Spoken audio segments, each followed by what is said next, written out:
this nervous system body is the gateway to the entire mind-body network. And what that means is if there's any dysregulation in this body, we're not going to be able to gain access to any of the rest of this network.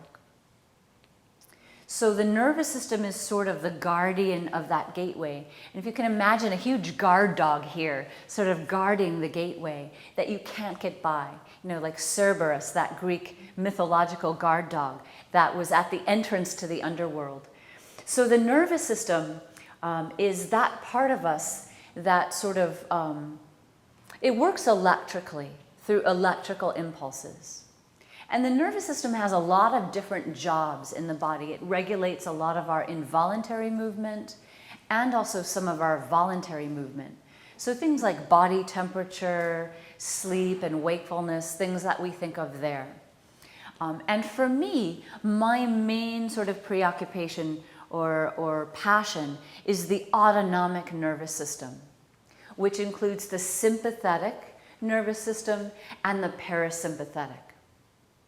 So as we go throughout the training, we'll talk about those more in detail, but I want to sketch them out today, where sympathetic is your fight, flight, and freeze nervous system. Freeze is often left off that, but we want to understand that freezing in one place is an adaptive response of the nervous system to danger, just as much as fight would be or flight would be. So the parasympathetic nervous system is the resting, digesting nervous system, which is also something that I think of as our reflecting and redirecting nervous system. So this part of us it communicates through electrical impulses, and so therefore it becomes very sensitive to pranayama, to breath work. So we want to think of this electrical system as also being part of our subtle body, the body that we can't easily see and touch and gain access to. So very often, and I think more and more today than at any other time, the nervous system is in overdrive for most of us. And what that means is that we're in a continual state of fight, flight, or freeze.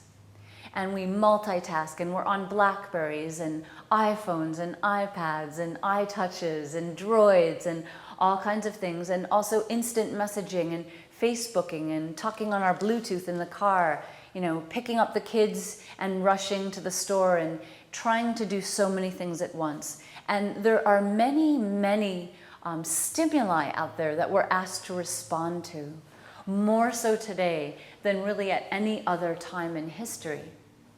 So the nervous system is very often in what I call hyperarousal or overdrive. And when that happens, everything else can be dysregulated.